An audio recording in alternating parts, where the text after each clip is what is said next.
name is Hadeir and this presentation is on a client who presented to the QUT Health Clinic in regards to improving endurance running. This presentation will include the initial consultation and the series of pre-exercise screening tools used to collect client medical history, background information, current physical activity patterns, and lifestyle behaviors. In addition, this will identify any risk factors, contraindications, and precautions which need to be considered prior to exercise testing and prescription. Within the session, the client provided a goal which I've deconstructed into 3 components for better accomplishment. Literature evidence has been used to further understand the physiology and requirements needed for improvement in the skill, whilst also providing guidance for appropriate exercise testing and prescription. Using the literature and client information, an action plan will be compiled to successfully achieve the client's goal. The pre-screening tools include the ESSA pre-screening, which is a fundamental questionnaire to ensure safety and precaution of any risk factors. The PowerQ test for individuals aged 15 to 69 who wish to increase physical activity. The QUT Health Clinic initial assessment form, and a fantastic lifestyle check, which looks at the lifestyle behaviors within the last month. On screen are the completed pre-exercise screening tools which the client completed and presented with no risk factors and no relative or absolute contraindications to exercise. This allows for exercise testing and training to be conducted. After completion of the pre-exercise screening tool, the client presented the goal of completing a 15-kilometer run within 6 months for a fundraising event. Currently, the client performs 2 to 3 days a week of moderate physical activity, mostly involving resistance training, and 1 day a week of 30-minute aerobic training on interval days. Her current running capacity is 4 to 5 kilometers within 30 minutes.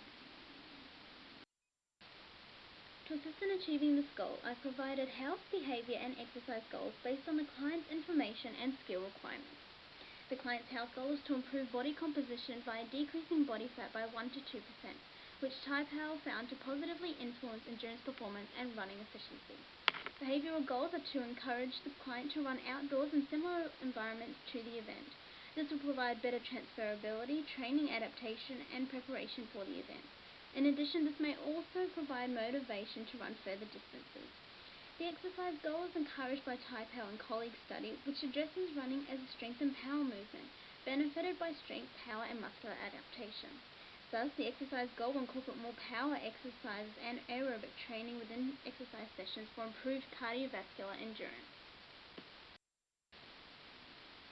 Prior to prescribing exercise, it is fundamental that we understand the physiology behind endurance running. The chain of movements involved are primary muscle groups quadriceps femoris, hamstrings, gluteus maximus, calf muscles gastrocnemius and soleus, and iliopsoas. The physiological determinants of endurance running are VO2 max, lactate threshold, and running economy. Literature which corresponds similarly to the client's age and running distance shows a mean VO2 max of 46.3 milliliters per kilogram per minute, based on a study by Meyer and Tesseri. Lawrenson, Fulcher, and Corkia found VO2 max averages of 60.4 milliliters per kilogram per minute during their study. Normative data provided by the ACSM estimates VO2 max norms for females aged 18 to 25 at average fitness levels to be 39 to 42, and above average fitness levels are between 44 to 56. These findings can be used as parameters for assumed initial levels and target VO2 levels for the client. In addition, strength, power, and muscular activation have had contributing factors in increasing VO2 max and reflect increases in endurance performance based on TypeHal studies. Based on the literature, VO2 max tests will be conducted to measure the client's physical capacity.